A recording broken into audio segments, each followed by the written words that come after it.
जय भीम, जय भारत, जय संविधान।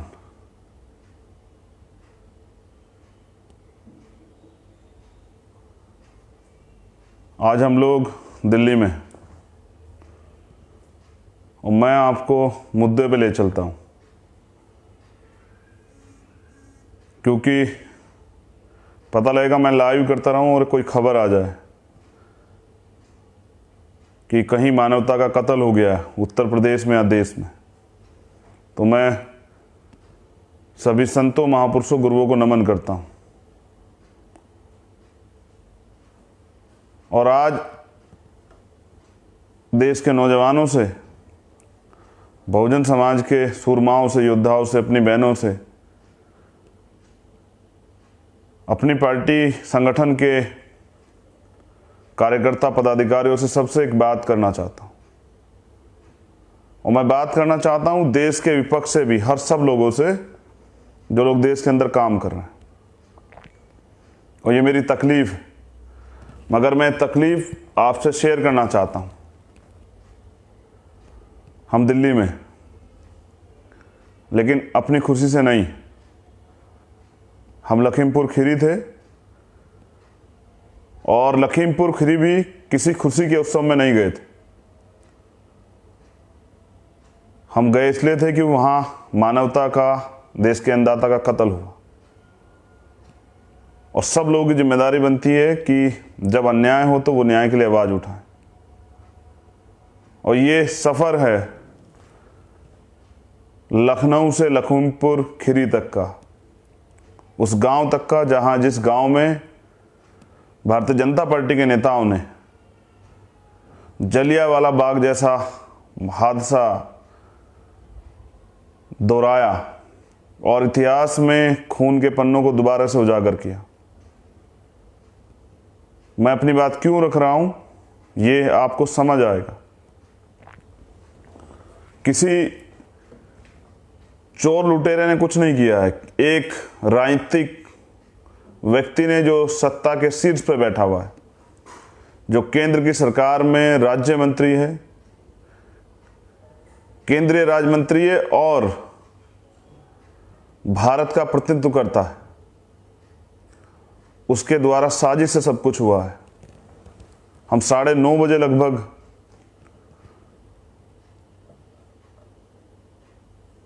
लखनऊ एयरपोर्ट पहुंचे और उसके बाद लखनऊ एयरपोर्ट से ही सीधे लखीमपुर खीरी के लिए निकले। लेकिन सीतापुर के एक टोल पे पुलिस द्वारा अरेस्ट कर लिया गया। और लगातार हम लोग पूछते रहे कि भाई हमारा दोष क्या है, हमारा क्राइम क्या है, किसके ऑर्डर पर रोक रहे हो। मुख्यमंत्री ने कहा है, किसने कहा है कि जो आप हमें रोक रहे हो।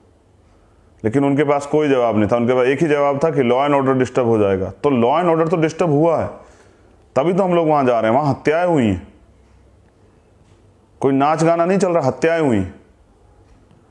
हम लोग वहां गए, पुलिस ने 3.5 घंटे तक हमें बिठा के रखा। 3.5 घंटे के बाद हमें समझ तो पहले से था कि पुलिस हमें वहां जाने से रोकने के लिए प्रबंध कर रही है। तब तक वो कह रही थी कि हम बात कर रहे हैं, उच्च अधिकारियों से बात हो जाएगी तो फिर आपको अगर परमिशन मिल जाएगी तो आप चले जाना। लेकिन जब 3:30 बजे हमें महसूस हुआ कि सरकार हमें वहां जाने नहीं देगी, तो हमने ये तय किया कि अब हम जबरदस्ती जाएंगे, अपने अधिकारों का प्रयोग करेंगे।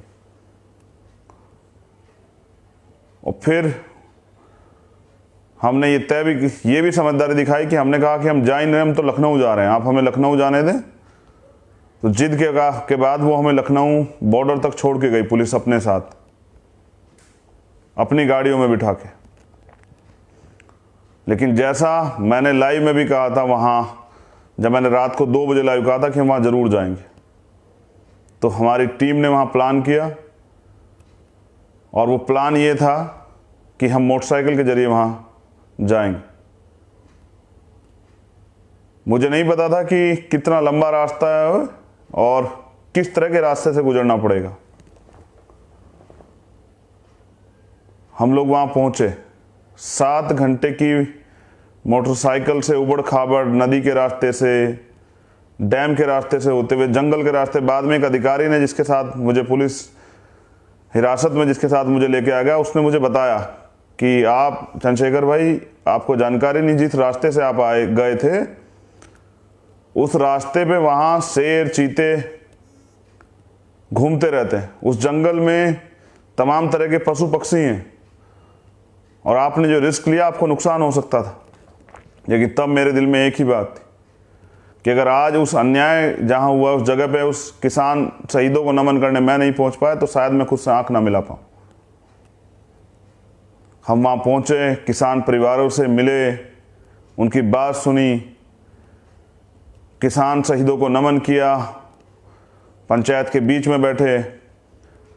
लेकिन फिर अचानक से जिस जगह पे हम मौजूद थे उस स्कूल में हमारे कमरे का गेट बंद कर दिया गया और मेरे पूछने पे मुझे बताया गया कि अभी अधिकारी आपसे बात करेंगे तब आप आगे कदम उठाओगे। मैंने पूछा कि भाई ऐसा क्यों, ये क्या बात हुई। उनको समझ नहीं आ रहा था कि इतनी इंटेलिजेंस, इतनी पुलिस, इतनी फोर्स लगाने के बावजूद, इतना सिस्टम क्रिएट होने के बावजूद ये व्यक्ति यहाँ कैसे पहुँच गए। तो हमें तो एक बात सिखाई है हमारे रैबर ने कि तमन्ना अगर सच्ची हो तो रास्ते हजार होते हैं और तमन्ना अगर झूठी तो बहाने हजार होते हैं। वहाँ मेरी जब उनसे बात हुई, उन्होंने कहा कि आपको, क्योंकि यहाँ माहौल ख़राब है, आपको सुरक्षित जो है यहाँ से बाहर भेजा जाएगा। लेकिन वो झूठ था। झूठ ये था क्योंकि आज प्रधानमंत्री जी लखनऊ में हैं और सच ये था कि मुझे इस शर्त पे वहाँ से पुलिस ने हिरासत से छोड़ा कि मैं अपना काम तब कर पाऊँगा, मैं अपने अधिकारों को तब प्रयोग कराऊंगा जब मैं तय कर लूँ कि मैं यहाँ से वापस लौटूंगा। ऐसा ही एक बार हमारे साथ हुआ था हैदराबाद में कि आपको लौटना पड़ेगा। मैं पूछना चाहता हूँ कि ये कैसी आज़ादी, और मैं आप तमाम लोगों से पूछ रहा हूँ, अगर आपको लगता है कि कुछ नहीं हुआ है तो बहुत कुछ हो सकता था, कोई हादसा भी हो सकता था। अगर अन्याय हुआ है और अन्याय किया है भारतीय जनता पार्टी के लोग, तो वीडियो भी आ गई है जिस वीडियो में ये स्पष्ट हो रहा है कि चलते किसानों को पीछे से टक्कर मारी गई और उनकी हत्या कर दी गई और वो अपराधी भी दिख रहे हैं भागते हुए जिनको बचाने का प्रयास सरकार के लोग कर रहे हैं। मगर मैं आपको बताना चाहता हूं, अगर आप चुप हैं इन सब चीजों पे, आप ये सोच रहे हैं कि हमारे साथ नहीं हो रहा, तो ये आपके साथ हो रहा था, आप भूल गए हैं। बस कहते हैं कि भारत का के ऊपर एक सर्वे कि यहाँ के लोगों की जो है ना याददाश्त 3 महीने तक रहती है, उसके बाद वो भूल जाते हैं। जब CNPR NRC में मुसलमानों के साथ हुआ आप भूल गए, जब 2 अप्रैल में दलितों के साथ हुआ आप भूल गए, जब अब पिछड़े वर्ग की जातिगत जनगणना में पिछड़े वर्ग के साथ हो रहा है आप भूल रहे हैं, जब 69,000 शिक्षक भर्ती में 20,000 पदों का घोटाला होता है आप भूल जाते हैं, जब यहाँ महिलाओं के साथ रेप हत्या होती है, हाथरस होता है, आप 3 महीने के बाद भूल जाते हैं कि किस तरह आपको रोका गया था, किस तरह आप अपने परिवार से नहीं मिल पा रहे थे। कल का मंजर भी ऐसा ही था। अगर आप ये सोच रहे हैं तो आप ये गलतफहमी अपने दिमाग से निकालिए। लोकतंत्र की हत्या है, ये लोकतंत्र पे चोट है, ये हमारे संवैधानिक अधिकारों पे, हमारे संविधान पे चोट। और ये चोट कौन कर रहा है? वो सरकार जिसके प्रधानमंत्री का 56 इंच का सीना, वो प्रधानमंत्री जो दुनिया के पटल पे जाके कहते हैं कि लोकतंत्र होना चाहिए, जनता के राइट्स का प्रयोग होना चाहिए, जनता को अधिकार मिलने चाहिए। और वही प्रधानमंत्री आज लखनऊ में अमृत महोत्सव में, पूछना चाहता हूं प्रधानमंत्री बताएं, क्या हमारे ताकतवर प्रधानमंत्री में इतनी हिम्मत है कि वो शहीद किसान परिवारों का सामना कर सके, उनसे आंख से आंख मिला के बात कर सके? क्या उनमें हिम्मत है उस अपने केंद्रीय राज्य मंत्री को हटाने की? क्या उनमें हिम्मत है जिन्होंने केंद्रीय राज्य मंत्री ने साजिश की 25 तारीख को घोषणा करके कि हम जवाब देंगे, हम हिसाब करेंगे, हमें काले झंडे दिखाई देंगे तो हम जिम्मेदारी से जो है ना उनको सबक सिखाएंगे? क्या उनके अंदर हिम्मत है उस केंद्रीय राज्य मंत्री को हटाने की, उसको बर्खास्त करने की? क्या उनके अंदर हिम्मत है केंद्रीय राज्य मंत्री के लड़के को गिरफ्तार कराने की? और जिन किसानों की आय दुगनी करने की बात कर रहे थे, क्या उनके अंदर हिम्मत है उन किसानों की परिवारों की चीखों को सुनने का? किसान 10 महीने से बैठा हुआ है, 10 में ज्यादा समय हो गया, हजारों किसानों की जान चली गई। क्या प्रधानमंत्री में हिम्मत है? मैं कहता हूं शर्म आनी चाहिए ऐसे प्रधानमंत्री को। अगर उनमें जरा से भी हिम्मत है तो वो सामना करें, जाएं लखीमपुर खीरी आज और बैठे उन परिवारों के बीच में और पूछें उनके दर्द को कि वो क्या महसूस कर रहे हैं। कोई मुआवजा, कोई नौकरी उन परिवारों की जिंदगी वापस नहीं ला सकती, उनके बच्चों को वापस नहीं ला सकती। ये भारत है। मैंने कहा था ना आपको शुरू में, जलियांवाला बाग, तब निहत्थे लोगों पे गोलियां चली तो उनकी हत्या हुई। और कल ये मंजर आप लोगों ने, परसों ये मंजर आपने अपने देश में देखा, उत्तर प्रदेश में देखा, जहां कहते हैं कानून व्यवस्था है। वो कानून व्यवस्था किसके लिए है और कौन सा आजादी का अमृत महोत्सव बना रहे हो? आजादी वो जो आपको मिली है कि आप हत्याएं करोगे, आप अन्याय अत्याचार करोगे, विपक्ष के जवान पे ताला लगा दोगे, विपक्ष को बंद कर दोगे, विपक्ष को धक्के दिलवाओगे, विपक्ष को डराने धमकाने काम करोगे, देश की जनता के अधिकार छीन लोगे, और ये आजादी आपको मिली। इस आजादी का जश्न मना रहे प्रधानमंत्री। क्या उत्तर प्रदेश के मुख्यमंत्री जो कानून व्यवस्था की बात करते हैं, तो आपके मंत्री कानून को कुचल रहे हैं, किसानों की आवाज को कुचल रहे हैं, किसानों को कुचल रहे हैं। क्या आप जवाब देंगे मुख्यमंत्री? क्या आप में हिम्मत है इस्तीफा देने की? बहुत इस्तीफा मांगते थे भारतीय जनता पार्टी के लोग। क्या आप में हिम्मत है इस्तीफा देने की? कि आपके राज में, प्रदेश में जंगल राज है। कौन सुरक्षित है? क्या व्यापारी सुरक्षित है? मनीष गुप्ता के साथ क्या हुआ? क्या दलित सुरक्षित है? हाथरस में क्या हुआ? क्या मुसलमान सुरक्षित हैं? जो तमाम मामलों में हम लोग देख रहे हैं,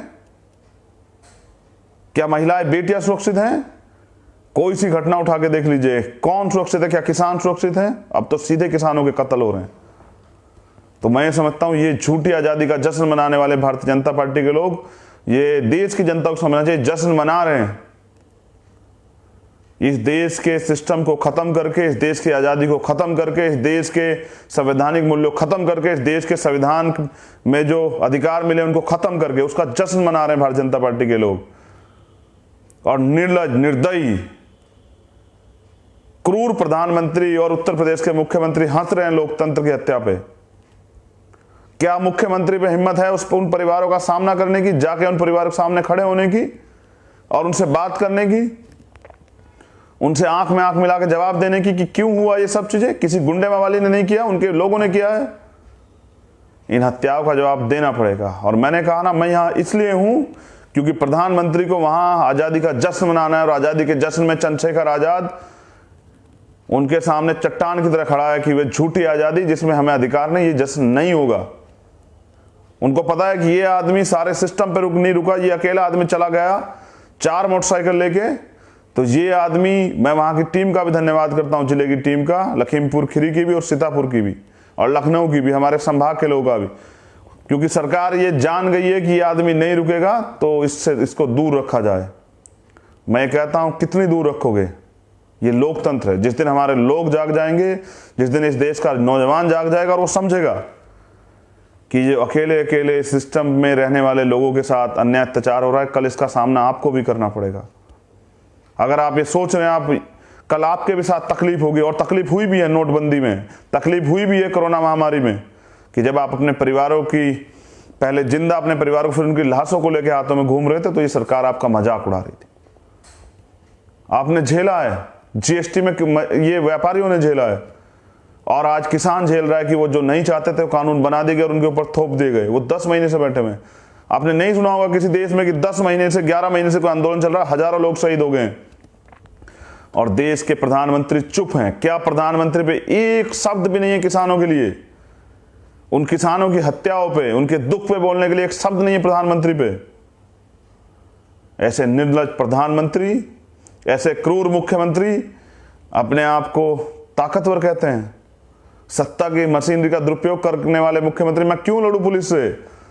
वो तो नौकरी कर रहे हैं और वो आपके, क्योंकि सत्ता की पुलिस होती है, वो आपके इशारे पे काम कर रहे हैं। लेकिन कानून कहां है? संविधान कहां है? अधिकार कहां है? ये सब चीजों का जवाब आपको देना पड़ेगा। आज तो प्रधानमंत्री जी आप बच जाओगे, आज आपका मेरा आमना सामना नहीं होगा, लेकिन होगा। कितनी बार बचोगे? एक बार आप 6 दिसंबर पे मुझसे आमने सामना हुआ था, आपका याद है ना आपको, पार्लियामेंट में, जब आप बाबा साहब अम्बेडकर जी की पुण्यतिथि मनाने आए थे 6 दिसंबर को, और तब के बाद आपने वहां से वो पुण्यतिथि का प्रोग्राम ही बंद कर दिया।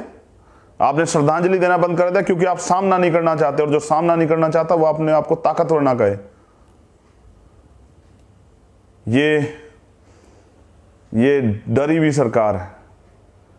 देश का नौजवान भूखा है, देश का नौजवान सड़क पे है, आंदोलन कर रहा है, परेशान है, लेकिन सरकार जवाब नहीं देगी। और मैं मुख्यमंत्री जी से भी पूछना चाहता हूं कि ये जो एक मजाक होता है कि पेपर, बच्चों के पेपर के लिए लगा दिया जाता है। मैंने एक बच्ची को भी रोते देखा, 5 मिनट लेट हुई थी, लेकिन आप लगा देते हैं 500 किलोमीटर सेंटर।